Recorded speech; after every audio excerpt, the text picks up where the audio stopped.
Det har været en øjenåbner, synes jeg, i forhold til nogle af de barrierer, men også muligheder, som vi hører rigtig meget om omkring sundhedsvæsenet i Danmark.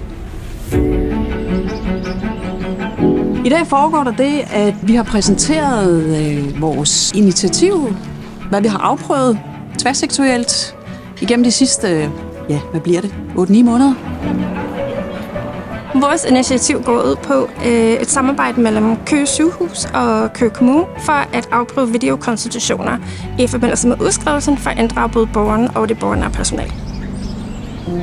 Vi har arbejdet med workshops, hvor vi har inddraget borgernært personale på både hospital og ude i hjemmeplejen til at afdække udfordringer, barrierer i hele udskrivelsesprocessen. Og så har vi bedt dem om at være med til at definere nogle prøvehandlinger, som dels er en målsamtale, referat, der bliver sendt helt ud til det borgernære personale, og en videosamtale med borger implicit for at undgå alt for mange mellemled. Vi er rigtig mange mennesker, der er kommet i spjældet her i dag. Det har været virkelig spændende at være en del af programmet, og vi er hele tiden blevet fodret for programmet med nye metoder, vi kunne tage i brug til vores afprøvninger.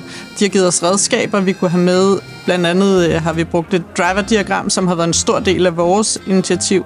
Og vi er hele tiden blevet fodret med de næste processer, så de har egentlig håndholdt os hele vejen i forhold til også at komme igennem den her handling.